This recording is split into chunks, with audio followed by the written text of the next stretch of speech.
Okay, we have a quick update for you guys when it comes to the no confidence motion later today in Boris Johnson as Prime Minister.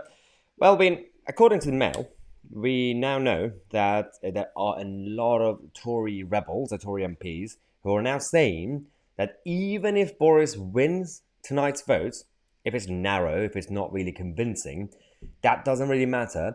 Unless he resigns, they are going to go on strike.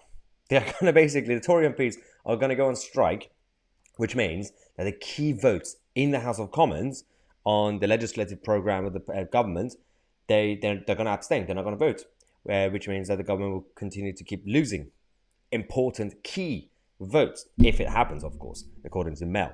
And the problem that the government's facing is the advocates for Downing Street and Boris Johnson. They're not really using the right tactics.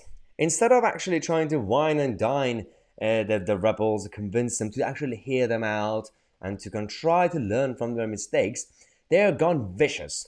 They are insulting the members, that means by default the voters and everybody else, and forcing them, essentially harassing them to keep loyalty. For example, we have Elliot Colburn, who is one of the new MPs, 2019 MP in the South London, and one of the kind of key target seats that they won.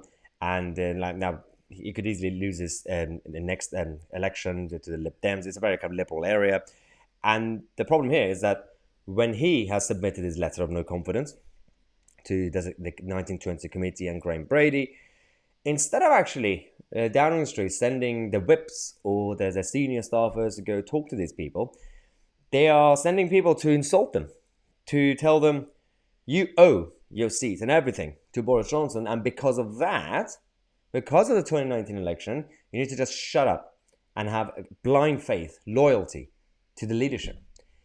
We're not in Beijing. This is not the Chinese Communist Party. We don't do that.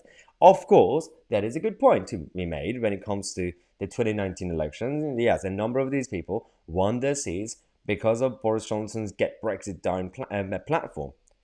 But it's just because of that moment. Does that mean that you can no longer be critical? You can no longer challenge the leadership. You can no longer have critical thinking as part of your own individualism as an MP.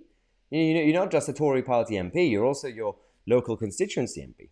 And you have to be cautious. Now, I do agree that the rebels also have to be careful because you're going to lose your seats anyway. But so you have to, if you're willing to self-sacrifice, then fine.